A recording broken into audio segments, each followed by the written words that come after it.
오늘은 믿음과 순종 시간입니다. 족장 시대인데 이 믿음과 순종에 대해서 알아보도록 하겠습니다. 자, 믿음과 순종. 우리가 여기 성경의 구조에서 시작해서 지금 여기까지 와 있는 겁니다. 예, 굉장히 많이 와 있죠. 예. 그런데 지난주에 우리가 무엇을 배웠는지 한번 먼저 알아볼까요? 창조시대 네 가지 사건을 우리가 알았습니다. 하나님께서 세상을 창조하셨다. 그리고 불순종한 인간이 타락하였다. 하나님께서 홍수로 심판하시고 무지개 언약을 맺으시고요.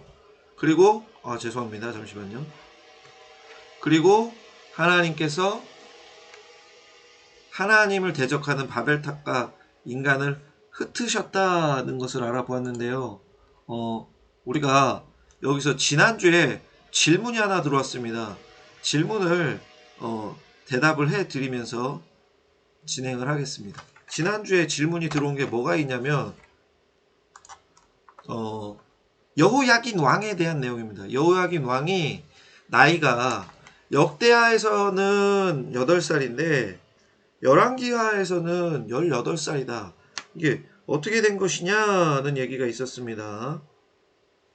그런데 원어를 살펴보니까 8살, 18살 모두 원어 성경에 또 영어 번역본에 다 있었어요.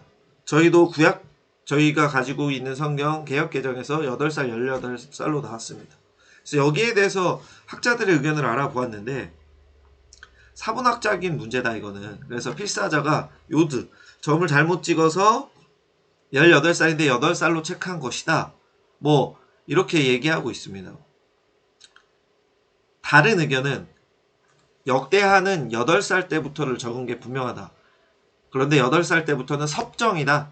자기가 다스린 게 아니라 부모님과 함께 다스린 기간을 적은 것이고 18살 때부터 홀로 다스린 것이다. 아버지가 돌아가시고 나서 자기가 홀로 다스렸다. 그래서 열왕기하는 스스로 통치하는 시작 지점을 적은 것이다. 이런 의견도 있습니다. 그런데 뭐가 확실하냐라고 따지자 그러면 이제 좀 어려워지는 거예요. 왜냐하면 8살이라고 기록한 성경 버전도 있고 18살이라고 기록한 버전도 있고 굉장히 이게 비등비등한 의견입니다. 그런데 바벨론에 기록된 문서를 보면 왕으로 통치한 시기는 18살이 확실합니다. 왜냐하면 이 바벨론에 잡혀간 다음에 자녀들을 5명을 가지고 있다는 기록이 있거든요. 그러니까 여호야긴 왕과 5명의 자녀들이 나라로부터 녹을 받았다는 기록이 발견되었습니다. 그렇기 때문에 18살 때 왕으로 통치한 건 맞는데 8살이 맞냐 18살이 맞냐에 대해서는 조금 더 연구가 필요한 부분입니다. 왜냐하면 둘 다 그렇게 기록이 되어 있기 때문에 저는 하나를 선택하진 않겠습니다. 여러분들도 여기에 대해서는 열린 마음으로 성경의 원어에 대한 이 사본이 기록되고 전승되고 이런 과정 속에서 그것을 더 공부해야 되는 것들이 있기 때문에 그렇게 받아주시면 좋겠고 8살이든 18살이든 하나님을 온전히 믿지 않는다면 하나님 앞에 어떻게 됩니까? 악을 행할 수밖에 없습니다. 왜냐? 모든 인간은 아담의 타락 이후에 태어났을 때부터 하나님이 좋아하시는 것을 행할 능력 자체가 없는 전적 타락을 우리는 믿고 있기 때문에 그래서 하나님을 믿어야지만 우리가 거듭날 수 있는 것이고 하나님을 믿어야지만 하나님이 원하시는 삶을 살려고 진심으로 노력할 수 있기 때문에 8살이냐 18살이냐에 우리가 집중하기보다는 여호야긴 왕이 하나님 앞에 악을 행할 왕이라는 것을 생각해 주시면 감사하겠습니다. 이 난제에 대해서는 명확한 정답을 드리지 못해서 죄송하지만 왕으로 통치는 18살 스스로 왕으로 통치한 건 18살이 분명하다는 답을 드리면서 다음으로 넘어가 보겠습니다. 자, 오늘 64쪽을 볼까요? 우리 64쪽 믿음과 순종에서 족장시대 개가에서 이 4명의 믿음의 조상이 나옵니다. 아브라함과 이삭과 야곱과 요셉이 나오는데 아브라함을 먼저 볼까요? 아브라함 64쪽에 보면 제일 첫 번째 족장시대 성경에서 이 부분은 주요한 네 인물을 중심으로 한 족장 시대라고 말한다 라고 여러분들이 족장 시대라고 적으시면 되겠고요. 거기에 족장 시대라고 적어주시고 그 다음에 아브라함 보겠습니다. 아브라함은 하나님께 믿음으로 선택을 받고 언약의 시초가 된 무엇입니까? 이스라엘의 믿음의 조상. 그래서 유치부 노래 중에 예전에 이런 찬양이 있었어요. 믿음의 조상 아브라함은 뭐 이런 노래가 있었습니다. 그러니까 아브라함은 믿음의 조상이라는 것이 굉장히 중요하다.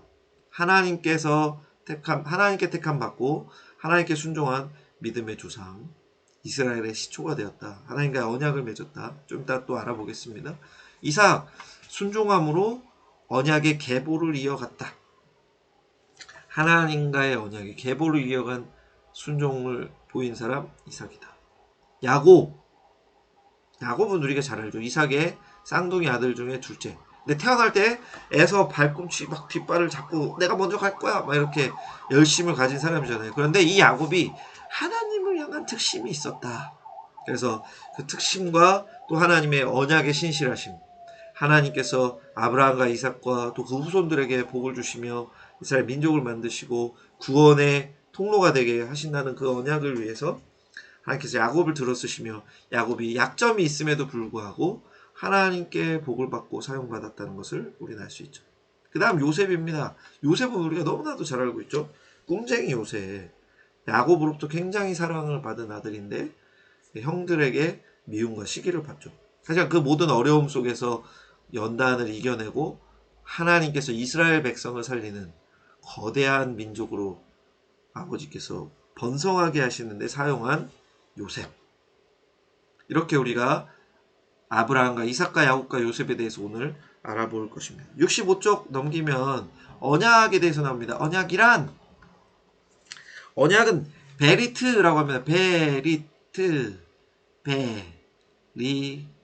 오늘은 모음을 좀 넣어봤습니다. 저번 주에 모음을 제가 못 넣어가지고 모음을 넣었는데 왼쪽에서 이렇게 오른쪽에서 왼쪽으로 읽는다 그랬죠. 그래서 베리트 이렇게 나옵니다. 언약은 하나님과 그의 백성들 사이에서 이루어지는 관계입니다. 그러면 계약이라고도 생각할 수 있는데 이거는 쌍무적인 계약이 체결되는 것이지만 주도권이 누구에게 있습니까? 하나님께 있습니다. 하나님께서 택하시고 하나님께서 부르시고 하나님께서 언약을 맺으시는 것을 우리는 알 수 있습니다. 근데 이 언약의 최초 사용은 창세기 6장 17절 18절에서 이 베리트라는 단어가 처음 나오는데 내가 홍수를 땅에 일으켜 무릇 생명의 기운이 있는 모든 육체를 천하에서 멸절하리니 땅에 있는 것들이 다 죽으리라. 그러나 너와는 내가 내 언약을 세우리니 너는 내 아들들과 내 아내와 내 며느리들과 함께 그 방주로 들어가고. 이거 누구와 맺으신 언약일 것 같습니까? 노아입니다. 노아. 하나님께서 노아 홍수로 그 시대의 악인들을 심판하실 때 죄악이 관영한 그 시대 속에서 하나님께서 가슴 아파하시고 한탄하시며 인간을 벌하실 때 노아와 언약을 맺어서 며느리들과 함께 그 방주로 들어갑니다. 그런데 사실 이런 하나님의 언약의 말씀들은 이전에도 계속 찾을 수는 있습니다. 그런데 이 단어가 나온 게 이 창세기라는 것이죠. 자, 다음으로 넘어가 볼까요? 아브라함의 언약입니다. 아브라함, 하나님의 선택과 아브라함의 순종, 괄호가 되어 있죠. 하나님이 아브라함을 선택하셨고 아브라함은 어떻게 했습니까? 거기에 순종하였다. 선택과 순종을 적으면 됩니다. 하나님께서 구원, 인간의 타락 이후 하나님께서 다시 회복시키시기 위해서 하나님의 민족, 하나님의 택하신 사람들, 하나님의 복음과 하나님의 은혜를 다시 전해서 그들을 돌아오게 하기 위해서 하나님께서 다시금 역사를 진행하셔야 되는데 하나님께서는 아브라함을 택하셨습니다. 근데 몇 세 때 택하셨다고는 본문 책에 나와 있습니까? 65쪽 중간에 75세입니다. 75세. 그래서 땅을 떠나라 이러십니다. 근데 고대 때 그 부족을 떠난다는 것, 자기의 민족을 떠난다는 것은 굉장히 위험한 것이죠.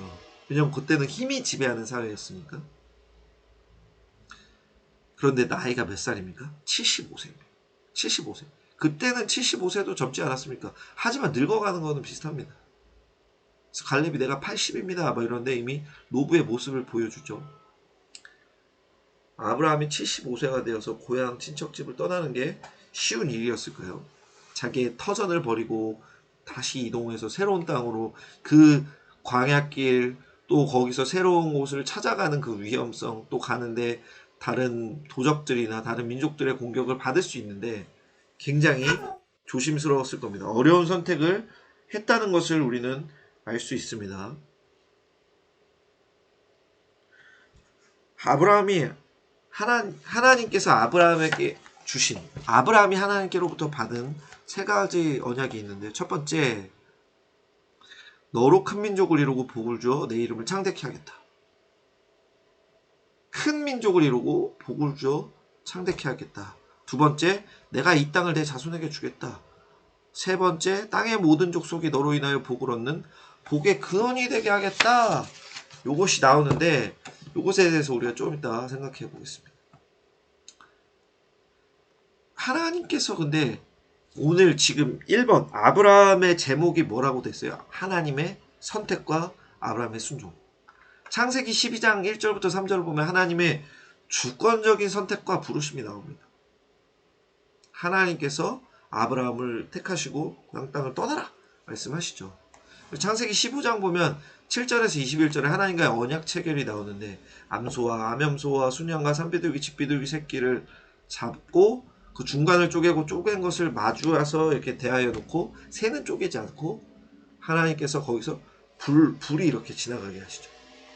그래서 그 쪼개놓은 짐승 조각의 사이를 통과하시며 언약이 체결됨을 하나님께서 보여주시는데 18절 그날에 여호와께서 아브람과 더불어 언약을 세워 이르시되 내가 이 땅을 애굽 강에서부터 극한 유브라데까지 내 자손에게 줄 것이다 라고 말씀하십니다.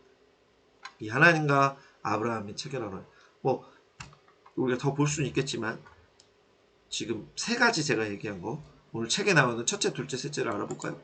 자, 너로 큰 민족을 이루고 복을 주어 내 이름을 창대케 하겠다. 내가 이 땅을 내 자손에게 주겠다. 땅의 모든 족속이 너로 인하여 복을 얻는 복의 근원이 되게 하겠다. 이 세 번째에서 복을 얻는다. 이 복의 궁극적인 것은 무엇일까요? 바로 구원입니다. 아브라함 믿음의 조상을 통해서 우리가 믿음을 얻는 것이고 예수님을 믿어 구원을 얻게 하는 거죠. 땅의 모든 족속에게 하나님의 복음이 전파되게 할 것을 이미 하나님께서 계획하셨다는 것을 여기서 알 수 있습니다. 그래서 아브라함에게 우리가 물질을 받는 건 아니지 않습니까? 근데 아브라함으로 인해서 하나님을 온전하게 믿고 하나님의 택하심 받은 민족이 계속해서 이어지면서 아브라함 통해서 이삭과 야곱과 이스라엘 백성이 만들어지고 구성이 되고 또 다윗의 혈통을 통해서 예수님께서 오시고 또 예수님께서 복음을 전하시고 천국 복음을 전하셔서 사람을 예수님 믿는 사람들로 유대인들의 전통, 인간적인 전통과 관습에서 벗어나 하나님 온전히 믿는 자, 예수님을 구주로 믿는 믿음이 온전한 믿음이 생기게 하고 그것이 흘러서 지금 누구에게까지 온 것입니까? 우리에게까지 그것이 왔다. 이것이 굉장히 중요한 놀라운 은혜. 하나님의 이 약속이 이루어지는 것을 우리는 지금 실제로 경험하고 있는 것입니다. 아브라함의 가나안 이동 경로, 이 우루, 하란, 다메섹, 숫고, 세겜, 베델, 그랄. 이거 우리가 봤던 기옥한 초승달 모양, 그렇죠? 그 지역을 통해서 이스라엘 통해서 애굽으로 이동하는 아브라함의 이동 경로를 우리는 볼 수 있습니다. 자, 하나님의 이런 내 조상과 친척집 아비집을 떠나라 했을 때 아브라함이 아까 우리가 얘기한 대로 실제적으로 이게 어려운 일이기 때문에 주저할 수 있었겠죠. 그렇죠? 근데 아브라함은 어떻게 했습니까? 거기에 순종하였다. 아브라함이 이에 순종하고 하나님의 말씀대로 떠났습니다. 그것이 굉장히 중요한 것이죠. 아브라함이 하나님의 말씀대로 순종하였다. 75세에 너 나가라. 네! 하고 떠났다는 것이죠. 이것이 굉장히 중요한 아브라함의 믿음을 보여주신 겁니다. 하나님께서 이동하라는 대로 이동했는데 66쪽 위쪽을 보면 기근이 심해서 애굽으로까지 내려가서 자기가 다시 음식을 찾아야 되고 구해야 되는 그런 상황도 겪으면서 과연 하나님께서 복을 주시고 하나님께서 어떻게 하시는지 아브라함이 걱정하실 수도 있지만 하나님의 말씀대로 하나님 뜻대로 순종하며 약속을 믿고 하나님을 신뢰했다는 것을 우리는 알 수 있습니다. 그런데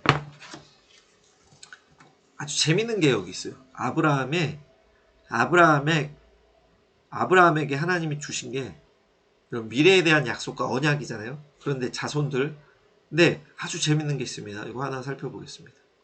교재에는 없습니다. 15장에서 하나님께서 아브라함에게 말씀하신 것 하나 가지를 더 발견할 수 있어요. 그것은 뭐냐면 13절, 14절, 15절, 16절인데 보시면 여호와께서 아브라함에게 이르시되 너는 반드시 알라 내 자손이 이방에서 객이 되어 그들을 섬기겠고 그들은 400년 동안 내 자손을 괴롭히리니 그들이 섬긴 나라를 내가 징벌할지며 그 후에 내 자손이 큰 재물을 이끌고 나오리라. 너는 장수하다가 평안히 조상에게로 돌아가 장사될 것이요 내 자손은 4대 만에 이 땅으로 돌아오니니 이는 아모리 족속의 죄악이 아직 가득 차지 아니함이니라 하시더니 뭘 얘기하고 있습니까? 지금 여기서 하나님께서 무엇을 아브라함에게 알려주시죠? 애굽에서 400년 동안 노예 생활할 것을 하나님이 이미 아브라함에게 알려주셨다는 것이죠. 그리고 그 애굽을 징벌할 것이고 나중에는 큰 재물을 갖고 나온다. 실제로 큰 재물을 가지고 나오지 않습니까? 애굽 사람들로부터. 내 자손은 4대 만에 이 땅으로 돌아올 것이다. 다시 돌아올 것임을 이미 아브라함에게 하나님께서 약속을 주셨다.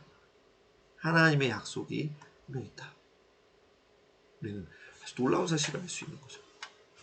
그러니까 아브라함을 통해서 우리가 구원을 받고 이런 하나님의 놀라운 계획과 섭리를 우리는 여기서도 묵상할 수 있는 것입니다.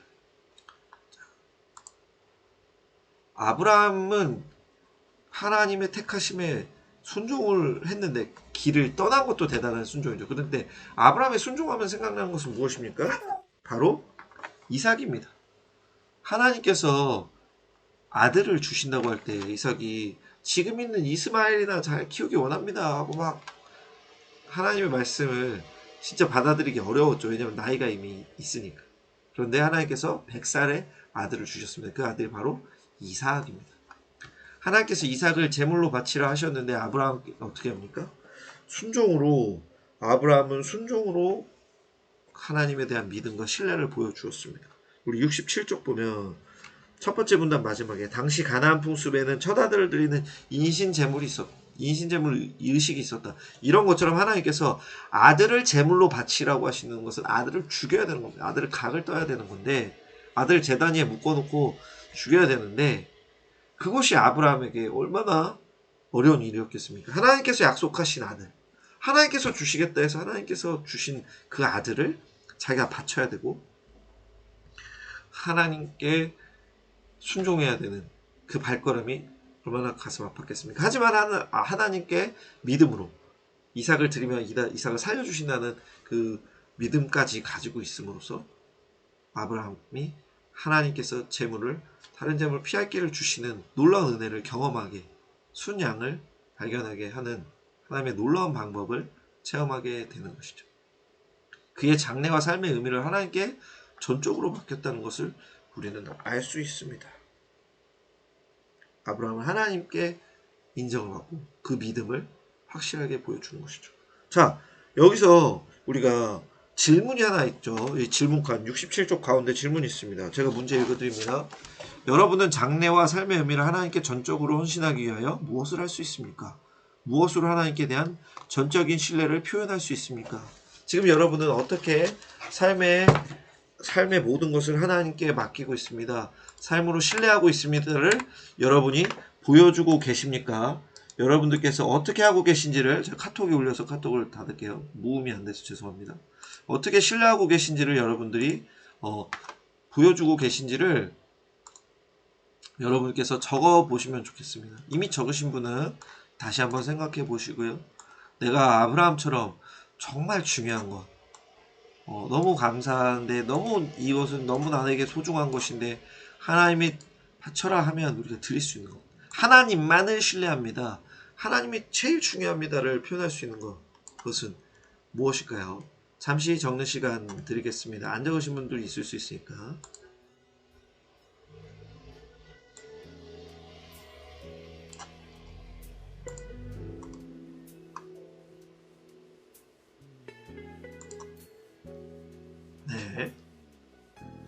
10초 더 드릴게요.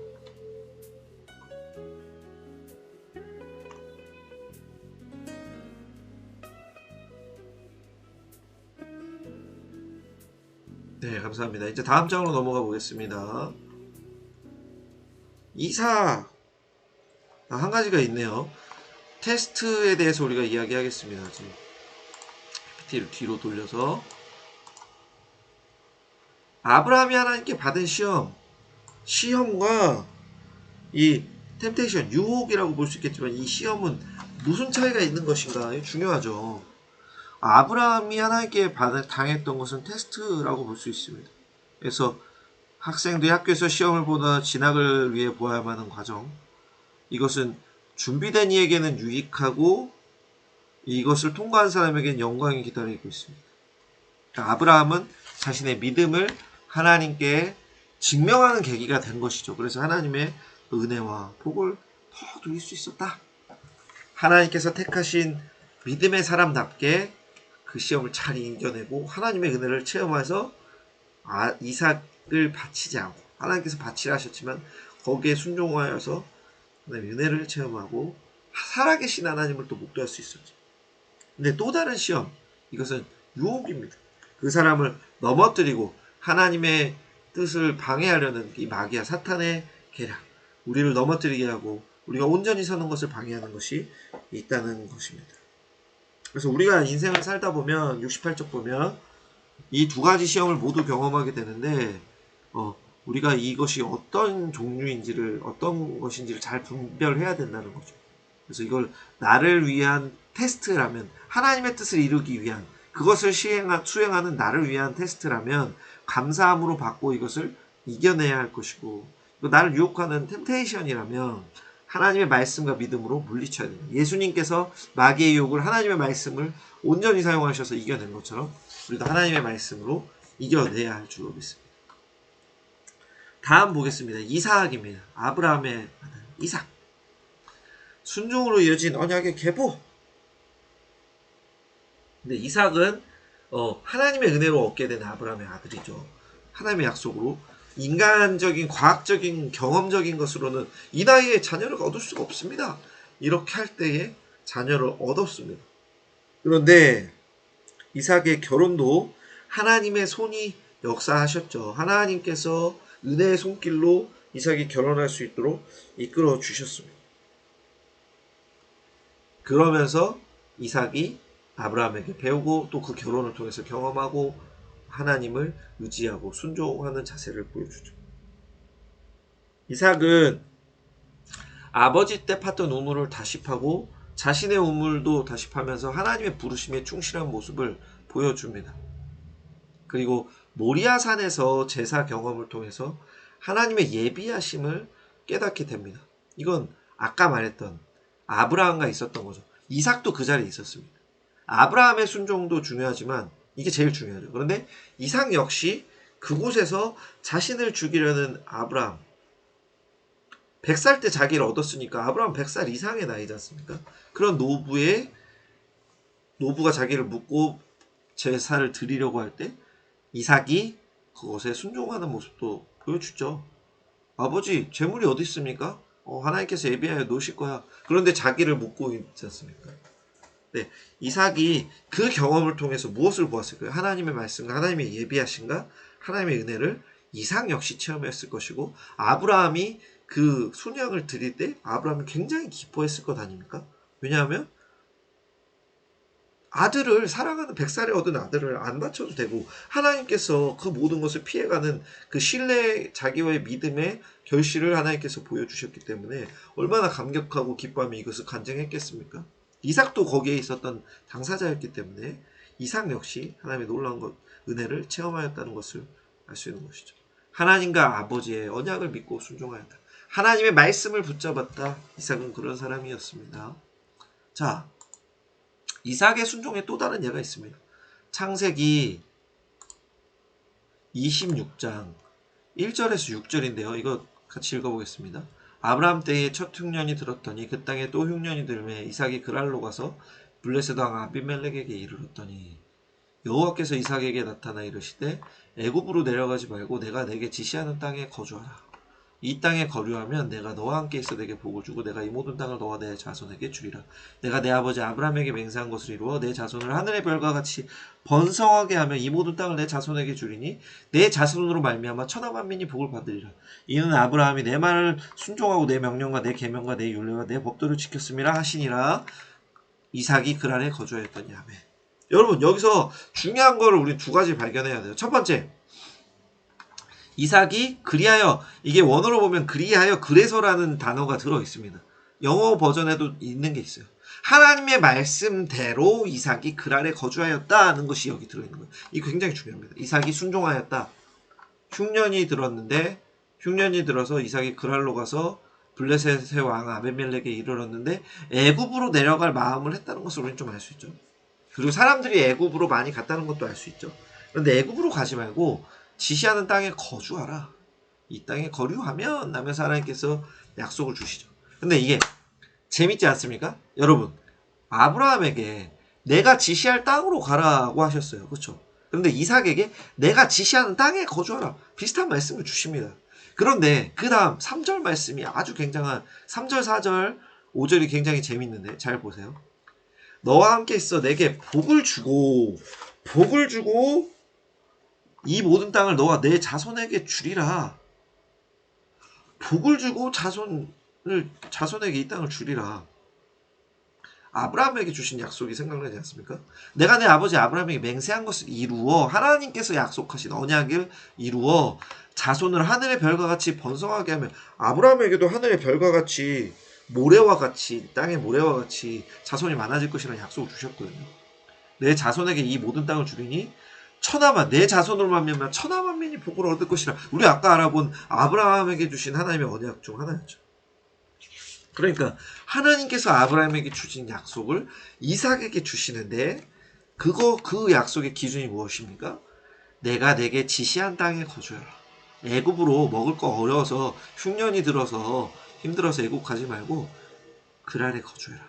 이 땅에 거류하면 내가 복을 줄 거야. 5절 보면 이는 아브라함이 내 말을 순종하고 내 명령과 내 계명과 내 율례와 내 법도를 지켰다. 너네 아버지가 나와 언약을 맺고 내가 약속한 말씀을 순종하고 명령을 잘 지켜서 이 약속을 얻었어. 그러니까 너도 내가 이 땅에 거주하라고 지금 명령을 주는데 이 땅에 거류하면 이 복을 줄 거야. 내 아버지가 나와 약속을 잘 지켰어. 내 말씀을 잘 지켰어. 내 주는 명령을 잘 지켰어. 그러니까 너도 준행하라 라고 하나님께서 말씀하시며, 이 약속을 주실 때 이삭이 어떻게 합니까? 6절, 그리하여 이삭이 그랄에 거주하였다. 하나님의 말씀을 지키기 위해서 그랄에 거주하였다. 이삭의 순종을 우리는 볼 수 있는 것이죠. 재미지 않습니까? 이 부분 정말 저는 인상이 깊었습니다. 그래서 이삭이 뭘 순종했지? 근데 이 26장처럼 하나님의 말씀에 순종하고 흉년에도 이 그랄 땅에 계속 거주했다는 것을 우리는 알 수 있습니다. 자, 다음 보면 우물 얘기를 좀 해볼까요? 아버지의 우물을 다시 판 이삭. 그랄의 목자들이 이삭의 목자들과 우물의 소유권으로 다툽니다. 그래서 다른 우물을 팠는데 또 다툽니다. 그리고 또 다른 우물을 팠더니 다투지 않게 되었습니다. 당시엔 우물이 굉장히 중요하죠. 저번에 우리가 본 것처럼 비는 오지만 비가 오지 않는 지역도 있고 물을 가둬둘 수 없는 지형이 있었기 때문에 이 우물에서 물이 난다는 건 굉장한 은혜입니다. 이건 어느 시대나 마찬가지죠. 지금처럼 이 관계사업과 수로사업이 잘 되고 상하수도가 잘 돼 있지 않는 이상 우물이 굉장한 식수원을 해결해주는 방안 아닙니까? 근데 하나님께서 이삭에게 그 우물을 파면서 양보해주고 하나님께서 넓게 하시는, 하나님께서 허락해 주실 때까지 이삭은 양보했거든요. 그래서 이제 르호봇이라고 마지막에 이름을 짓잖아요. 그런데 하나님께서 이삭에게 이렇게 말씀하십니다. 그에게 나타나 이르시되 나는 내 아버지 아브라함의 하나님이니 두려워하지 말라. 내 종 아브라함 위하여 내가 너와 함께 있어 내게 복을 주어 내 자손이 번성하게 하리라 하신지라. 하나님께서 약속의 말씀을 주시고 다시금 하나님께서 아까 26장 초반부에 하나님께서 함께하고 자손에게 복을 주고 너를 통해서 천하 만민이 복을 얻을 것이고 하나님께서 번성하게 하신다 약속하셨는데 다시금 지금 그것을 확인해 주고 계십니다. 그런 이삭이 하나님께 이렇게 직접 말씀을 듣고 하나님의 말씀을 순종하고 하나님에게 힘을 얻었다는 것을 우리는 알 수 있는 것이죠. 이삭 얘기하면 이삭은 별거 없는데 이삭은 결혼 얘기랑 뭐 야곱 뭐 이런 거밖에 없지 않나? 막 이렇게 생각하실 수 있는 분도 있는데 성경 우리가 찬찬히 둘러보고 이 구약 개관을 통해서 또 우리 성경 지금 창세기 과정도 있는데 그런 교육을 통해서 우리가 알아볼 때 하나님께서 이삭에게도 약속을 주시고 말씀을 주시고 또 이삭이 하나님 앞에 순종하는 모습도 보였다는 것을 우리는 기억해야 됩니다. 자, 69쪽 보면 이삭에 대해서 이렇게 나와 있습니다. 이삭의 이름의 뜻은 웃음이다. 그래서 아브라함 나이 때, 사라의 나이 때 하나님께서 말씀 주실 때 처음에는 이것이 확실하게 이루어질 것이라고 들리지 않을 수 있지만 이들은 정말 하나님의 기쁨으로 이삭을 그 언약의 후계자로 아브라함의 후계자로 세워주시고 이끌어 주셨다는 것을 알 수 있습니다. 하나님의 은혜에 의해서 얻었고 하나님의 은혜로 살게 하시는 놀라운 역사를 우리는 경험할 수 있는 거죠. 그리고 모리아산, 여기도 나와 있듯이 모리아산에서 그 은혜를 체험하고 이삭이 결혼에서도 체험하고 또 아까 그랄 땅에서 하나님께서 주신 말씀을 통해서도 체험하고 이 우물을 파면서도 체험을 하는 것이죠. 그러니까 이삭이 하나님의 약속의 말씀을 잘 순종하고 믿음을 계승했다는 것을 우리는 알 수 있습니다. 자, 69쪽 마지막에도 문제가 나오죠. 여러분은 개인적으로, 가정적으로 혹은 교회적으로 어떤 신앙의 전통을 계승하고 있습니까? 계승하고 있습니까? 각 가정마다 아니면 우리 교회에서 아니면 우리 공동체에서 아니면 여러분 스스로 어떤 믿음의 전통을 이뤄나가고 지키고 있는지 한번 적어볼까요?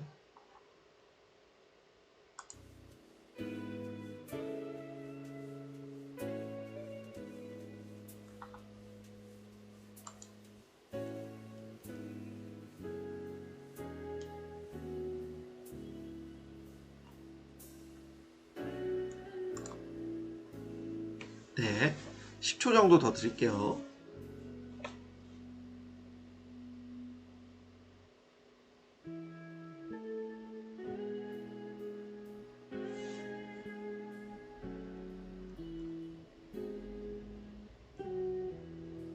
네, 감사합니다. 믿음의 전통은 대를 이어서 계속해서 계승되는 게 중요합니다. 그래서 여러분들 자녀들에게, 손자, 손녀들에게 하나님을 믿는 믿음과 하나님의 말씀을 공부하고 순종하는 것들, 또 개인의 경건의 시간으로 하나님 말씀과 기도로 만나는 것들 여러 가지를 잘 전수해주면 너무나도 좋겠습니다. 여러분들에게도 복이고, 여러분 자녀에게도 복이고, 여러분들의 자녀를 통해서 또 여러분들을 통해서 세상 속에서 다른 이들에게 복음이 전파되는 은혜의 통로, 축복의 통로로 사용되길 주님의 이름으로 축원합니다. 자, 다음은 야곱에 대해서 알아보겠습니다. 우리 70쪽 넘어가 볼까요? 70쪽. 야곱은 뭐라고 적혀 있습니까? 약점을 이겨낸 하나님께 대한 특심함.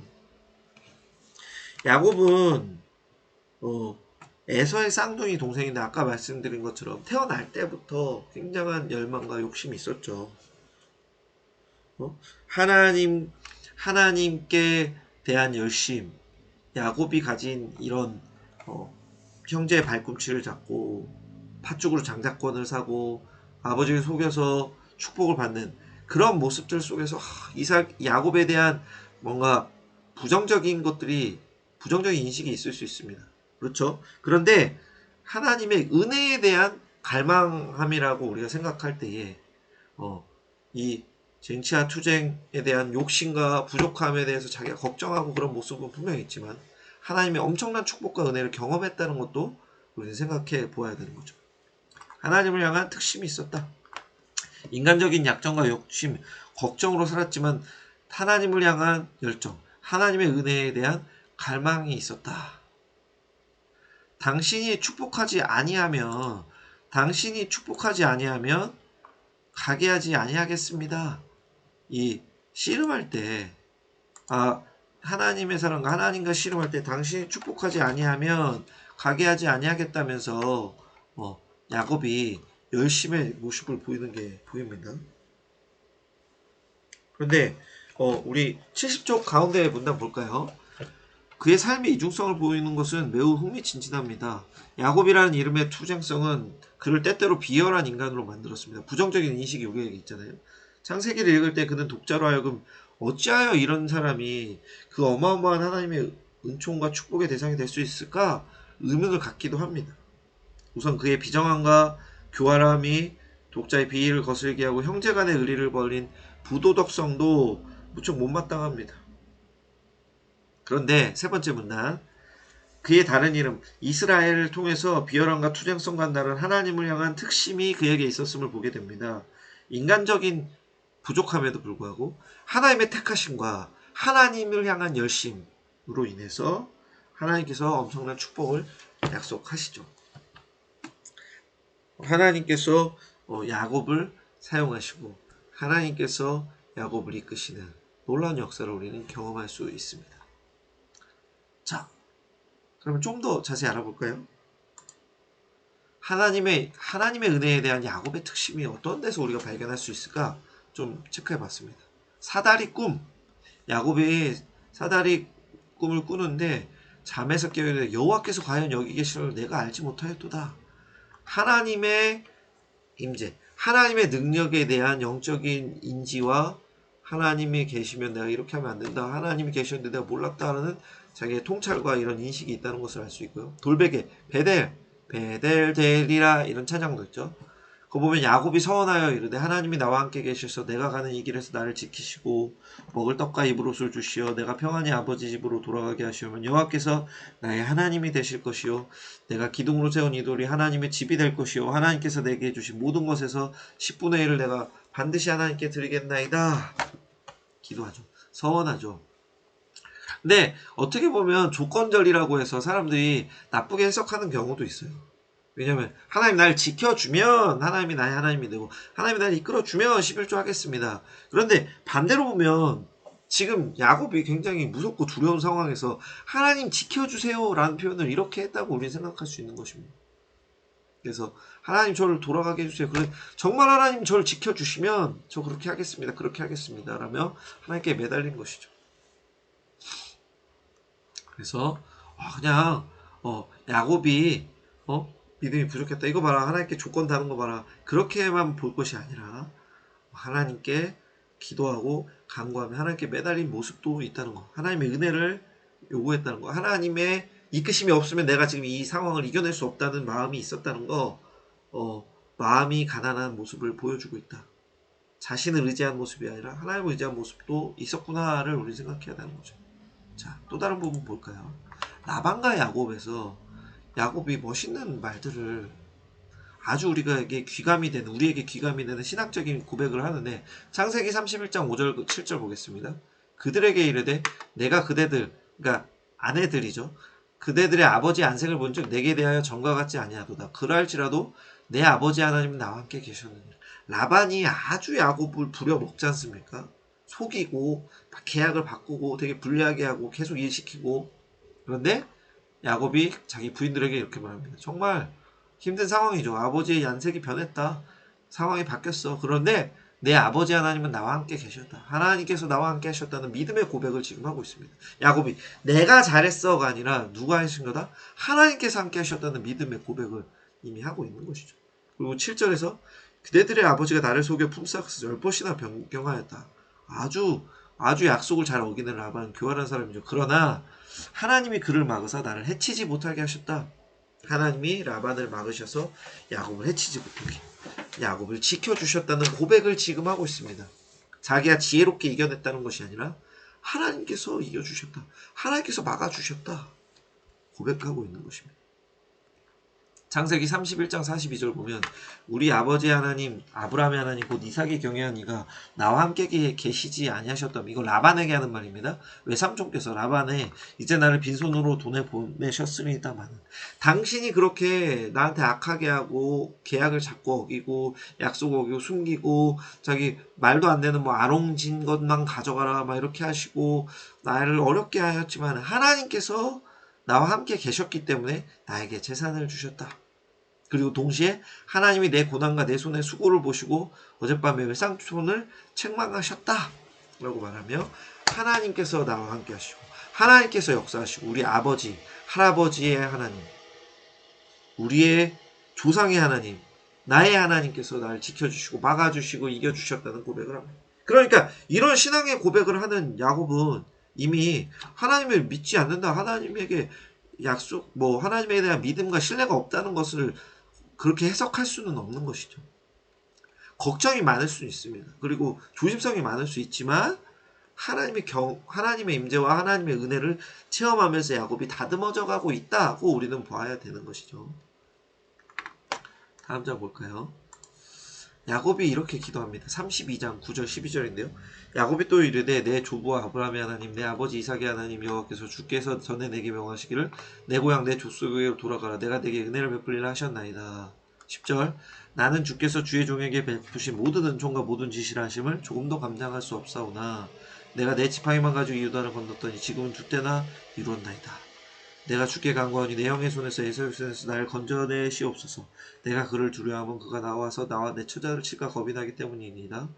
주께서 말씀하시기를 내가 반드시 내게 은혜를 베풀어 내 시로 바다에 셀 수 없는 물에 같게 많게 하리라 하셨나이다. 야곱이 하나님께 기도 드리는 거예요. 이제 돌아갈 때 에서가 자기를 죽일 것 같아서 너무 두렵습니다. 그래서 하나님 어떻게 합니까? 하면 기도하는데 하나님께서 저에게 은혜 베푼다 하셨죠.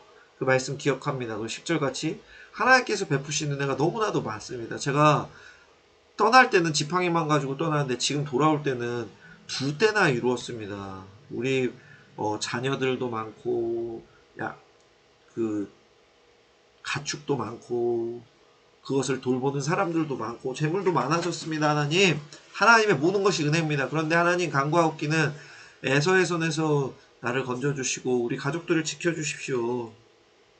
하나님께서 은혜를 베풀어 우리의 자손이 많아진다고 모래와 같이 많아질 것이라 하셨는데 지금 우리가 죽으면 안 됩니다. 하나님께서 약속하신 말씀을 행해 주십시오 라면서 하나님께 매달리는 모습도 보여주죠. 하나님께 간절히 기도하는 모습을 우리는 발견할 수 있습니다. 하나님과 씨름, 야복강 나루에서 하나님과 씨름하는 거. 창세기 32장 26절 28절 그가 이르되 날이 새려하니 나로 가게 하라. 야곱이래 당신이 내게 축복하지 않으면 가게 하지 아니하겠나이다. 축복을 받겠다는 열망. 하나님 나를 은혜 주시옵소서. 나에게 축복하여 주시옵소서. 복을 빌어 주십시오. 너의 이름이 무엇이냐? 야곱입니다 하니까 28절 우리 각자의 자리에서 같이 읽어볼까요? 그가 이르되 시작 그가 이르되 내 이름을 다시는 야곱이라 부를 것이 아니요 이스라엘이라 부를 것이니 이는 내가 하나님과 및 사람들과 겨루어 이겼음이니라. 아멘.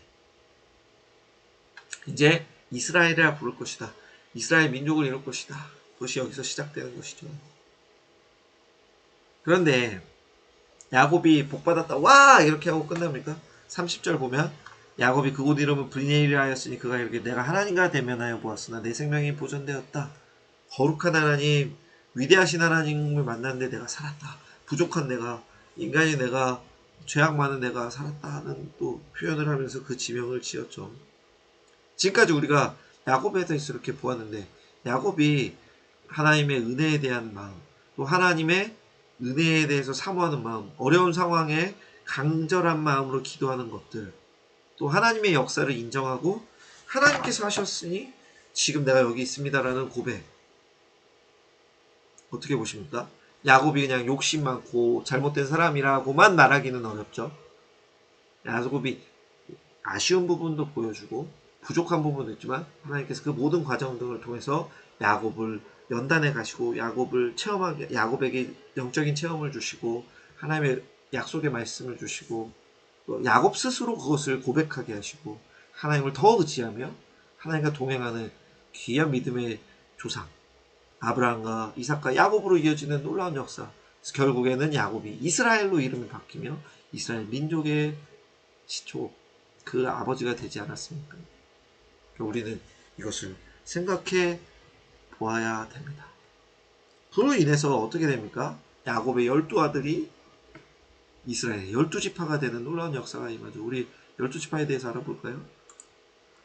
12아들 루벤, 시므온, 레위 우리 안 적으신 분들은 적으시면 됩니다. 유다, 단, 납달리, 갓, 아셀, 이사갈, 스불론, 요셉과 베냐민. 그런데 이 12아들을 통해 이스라엘 12지파가 생겼습니다. 형성이 되었습니다. 발생하였습니다. 그런데 레위가 제사장 직무 담당을 하니까 여기서 빠지고 요셉의 두 아들 므낫세 지파, 에브라임 지파가 여기에 편입되는 거죠. 요셉이 특별한 축복과 은혜를 받았다는 것을 우리도 알 수 있는 것입니다. 그래서 이 레위가 제사장 직무, 하나님을 향해서 하나님의 택하신 거, 하나님을 섬기는 거에 집중하고 므낫세와 에브라임이 요 지파에 편입된다는 것을 우리는 알 수 있습니다. 아무튼 오늘 이 야곱에 대해서 우리가 알아보면 또 아브라함과 이삭과 야곱에 대해서 지금 알아보고 있는데 우리가 놓쳤던 것들, 우리가 간과했던 것들을 지금 좀 되돌아보는 시간이 됩니다. 하나님의 약속과 하나님의 언약의 말씀, 하나님의 약속의 말씀을 믿고 순종하는 모습, 하나님의 은혜를 경험하고 더욱더 믿음이 굳어지고 어려움 속에 하나님을 찾는 모습, 우리도 가져야 된다는 것을 생각해야 되는 거죠. 그래서 야곱, 너무 욕심 많아, 너무 걱정 많아, 비열해, 자기 가족을 앞으로 보내서 아이고 저거 봐라 저거 봐라 하지만 그 야곱의 고백 속에 하나님을 의지하고 하나님의 뜻을 구하고 하나님 은혜 제발 주시옵소서 하고 간절한 마음이 있다는 것을 우리는 생각해야 됩니다. 우리에게 그런 간절함, 또 아브라함과 이삭의 그 순종과 믿음이 우리에게 필요한 줄로 믿습니다. 자, 71쪽 질문. 야곱의 이야기는 하나님께서 간교한 사람을 더 크게 들어쓰셨다. 야곱이 간교하고 속임수가 많았다. 그럼에도 불구하고 하나님이 야곱을 들어쓰신 이유는 무엇일까요?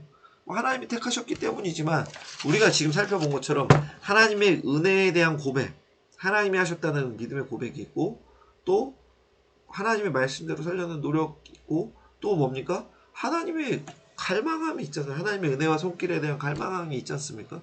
우리는 그래서 하나님께서 야곱을 들어 쓰시는 것을 볼 수 있는 거죠.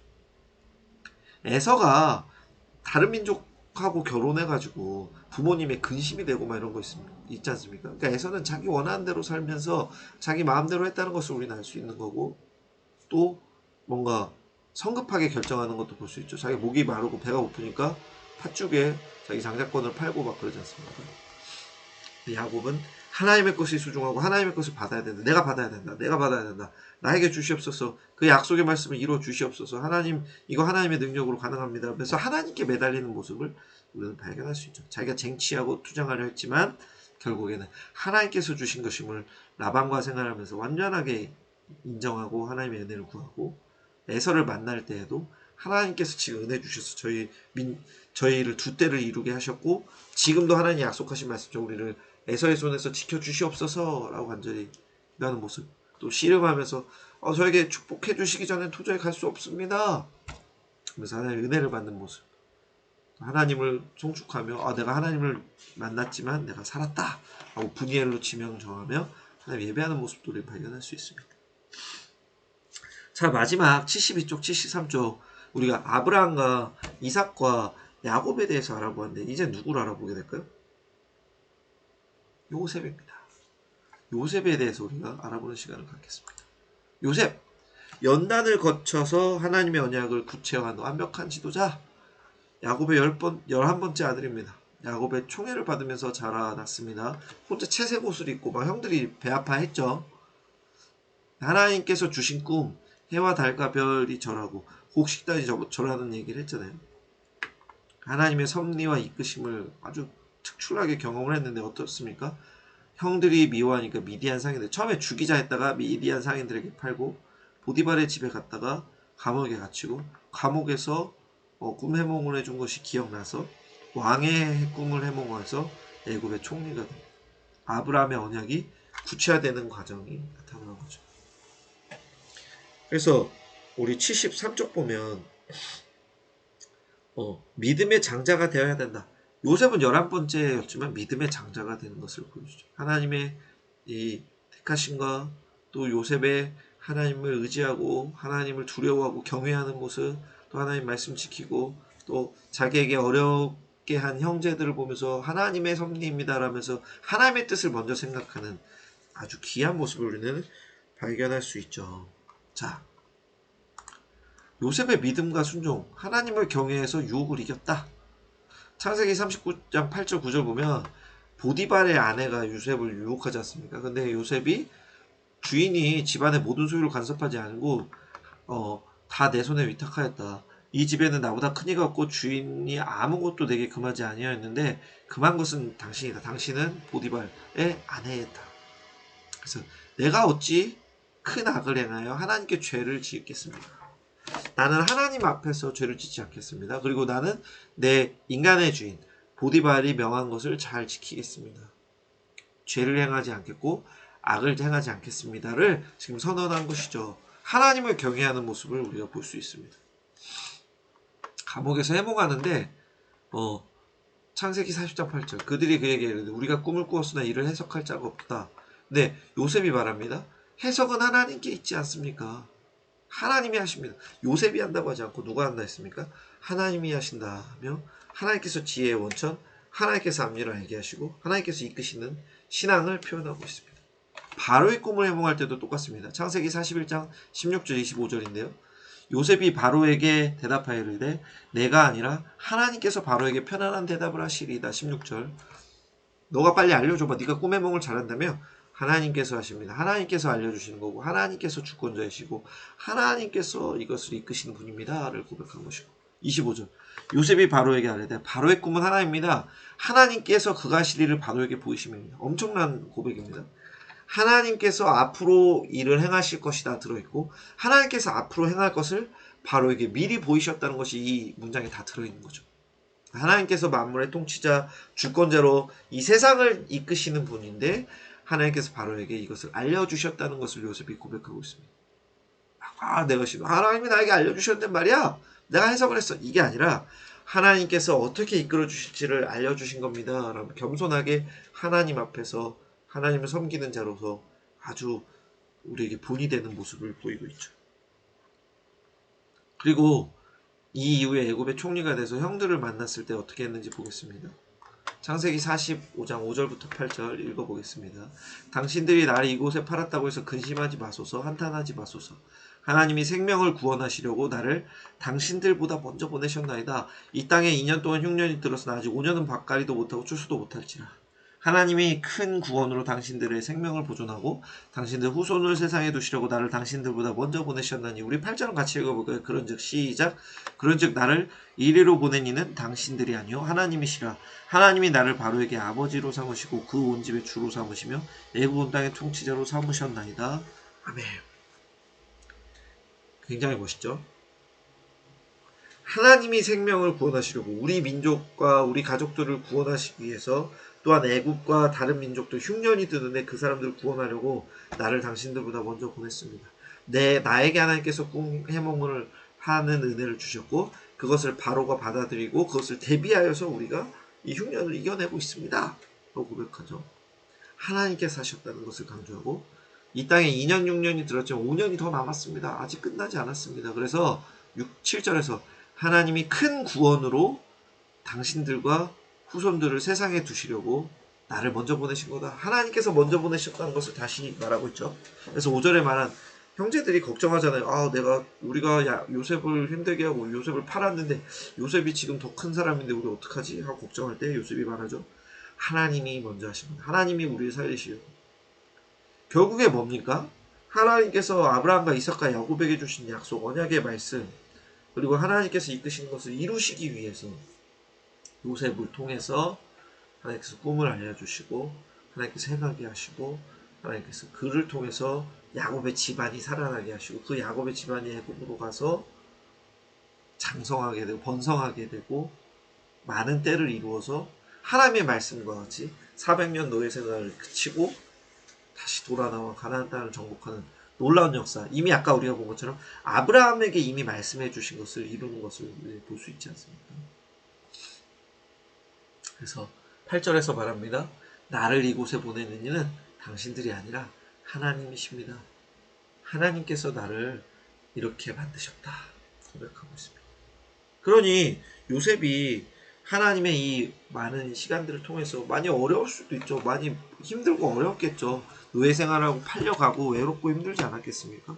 근데 그 속에서 하나님의 이끄심을 깨닫게 되고 하나님의 역사를 경험하게 되고 아버지 하나님의 그 연단과 훈련 속에서 믿음이 더욱더 견고해지는 정말로 굉장한 아브라함과 이삭과 야곱을 잇는 믿음의 수장, 믿음의 장자, 믿음의 대장 역할을 하는 모습을 보여주며 하나님의 놀라운 은혜와 역사를 체험하는 귀한 은혜를 경험하게 됩니다.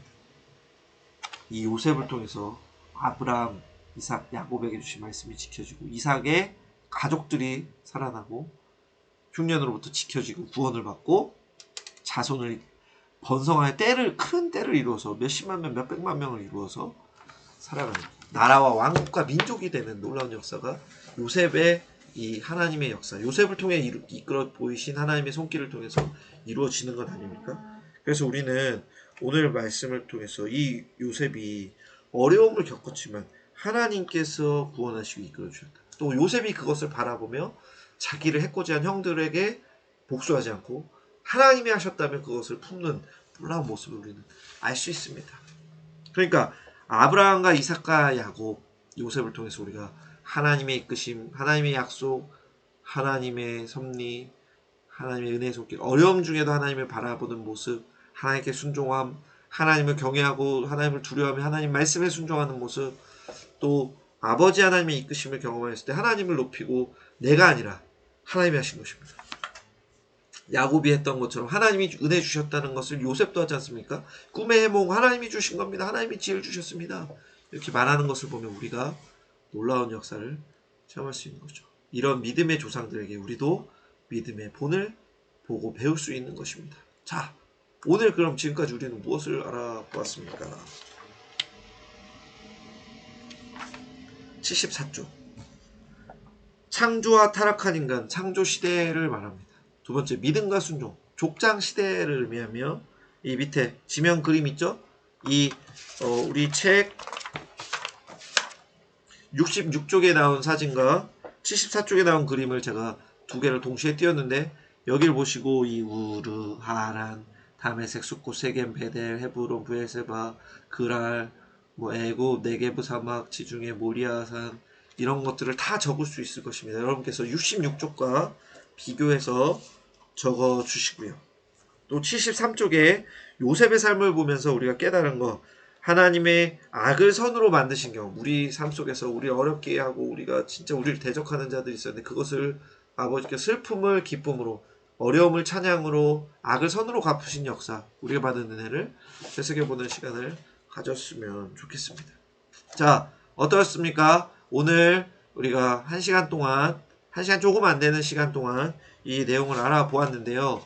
아브라함과 이삭과 야곱과 요셉에 대한 내용, 여러분에게 어떤 귀감이 되고 어떤 영적인 도전이 되고 어떤 깨달음과 은혜가 있었나요?